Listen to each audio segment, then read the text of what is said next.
സീനൊക്കെ എല്ലാ expected scene ആയിക്കൂടെ അതൊരു വല്ലാത്ത എക്സ്പീരിയൻസ് ആണ്. അത് ഡോപ്പമൈൻ എക്സ്ട്രീം ഡോപ്പമൈൻ ഹിറ്റ്.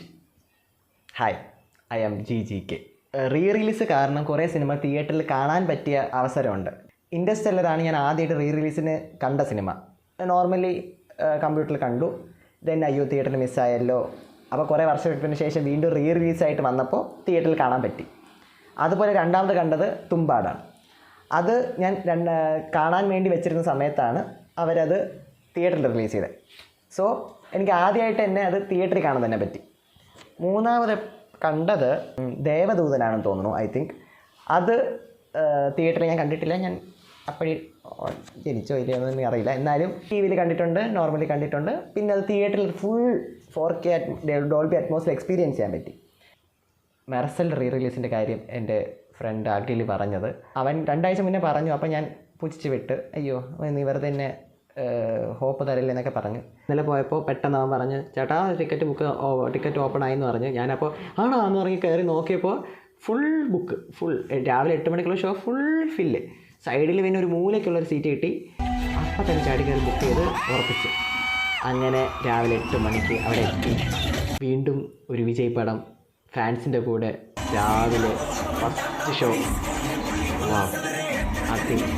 അത് ആഘോഷമാണ്. One experience. അന്ന് ഞാനിത് കാണുന്ന സമയത്ത് +1 +2 പഠിക്കുക, സ്കൂളിലായിരുന്നു. മെർസൽ ഫസ്റ്റ് ഡേ ഫാമിലി ആയിട്ട് പോയി. അടിച്ച് പൊളിച്ച് തകർത്തു. സൂപ്പറായിരുന്നു. പേപ്പറൊക്കെ വലിച്ച് കയറി എറിഞ്ഞ് സൂപ്പർ എക്സ്പീരിയൻസ് ആയിരുന്നു. ആ ഒരു ട്വിസ്റ്റും എല്ലാം കൊണ്ടും വൻ എക്സ്പീരിയൻസ് ആയിരുന്നു. പിന്നീട് തിരിച്ച് വീട്ടിൽ വന്നിട്ട് എനിക്ക് ഭയങ്കര മെർസൽ ഫീവർ ആയിരുന്നു. Mersal fever in the sense സിനിമയ്ക്ക് ശേഷം ആ സിനിമ കിടന്ന് നമ്മുടെ ഉള്ളിൽ കിടന്നിങ്ങ് പ്ലേ ആവുമല്ലോ. അപ്പോൾ പിന്നീട് ഞാൻ ആദ്യമായിട്ട് ഒറ്റയ്ക്ക് വീണ്ടും കാണണം എന്ന് പറഞ്ഞൊരു സിനിമ വീണ്ടും കാണാൻ പോയത് മെർസലാണ്. അതിനുശേഷമാണ് ഒരു സിനിമ ഇഷ്ടപ്പെട്ട വീണ്ടും വീട്ടിൽ വന്നിട്ട് വീണ്ടും പോയി വീണ്ടും ടിക്കറ്റ് ബുക്ക് ചെയ്ത് ആ കാണുന്ന ട്രെൻഡ് ഞാൻ തുടങ്ങിയത് തന്നെ. 8 വർഷത്തിന് ശേഷം വീണ്ടും മെർസൽ. കാരണം ആ സിനിമയുടെ ഒരു ഓറയുണ്ട്, ആ ഒരു മൊത്തത്തിലൊരു മാജിക്കുണ്ട്. ഒരു അറ്റ്ലിയുടെയും വിജയുടെയും എല്ലാവരുടെയും AR റഹ്മാനും എല്ലാവരും കൂടെ ചേർന്ന് വരുന്ന ഒരു മാജിക്കുണ്ട്. അത് മിസ്സാവാതിരിക്കുക, ആ എക്സ്പീരിയൻസ് പോകാതിരിക്കാൻ. ആലത്തോറാം തമിഴ പാട്ട് പ്ലേ ആവുമ്പോൾ ഉണ്ടാകുന്ന ആ ഒരു എൻ്റെ ഗൂസ് ബംസ് മൊമെൻറ്റ്സ്, ഇഷ്ടംപോലെ ഗൂസ് ബംസ് മൊമെൻറ്റ്സ്. നമുക്കറിയാം എന്താ വരുന്നതെന്ന് അറിയാം, ട്വിസ്റ്റ് അറിയാം, എല്ലാം അറിയാം, ഹീറോ ഇലിവത്തെ സീൻ എല്ലാം അറിയാം. പക്ഷേ still giving the goose bumps. അതെങ്ങനെ? How can a cinema or movie whatever it is still giving the same goose bumps? എങ്ങനെ പറ്റുന്നു? Movies are magic. സമ്മതിക്കണം. Same dopamine hit. അത് എൻ്റെ പൊന്നേ. സോ ഇത് മെർസലിനേക്കാൾ ഉപരി ഞാൻ പറയാൻ വന്ന കാര്യം, ലൈക്ക് ഒരു സിനിമ ഇറങ്ങുന്ന സമയത്ത് കുറേ പേർക്ക് ഇഷ്ടപ്പെടാം, കുറേ പേർക്ക് ഇഷ്ടപ്പെടാതിരിക്കാം.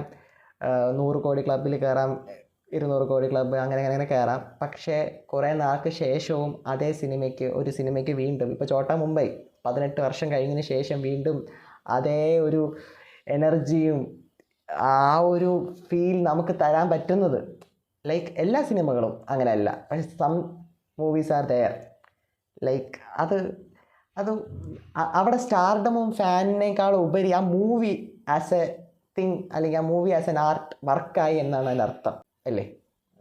അപ്പോഴാണ് ശരിക്കും ആ ഒരു ആർട്ട് അല്ലെങ്കിൽ ആ ഒരു വർക്ക് ശരിക്കും ഹിറ്റ് ചെയ്യണത്. അവിടെയാണ് അത് ബ്ലോക്ക് ബസ്റ്ററും ഹിറ്റും ഒക്കെ ആവുന്നത്. യെസ്.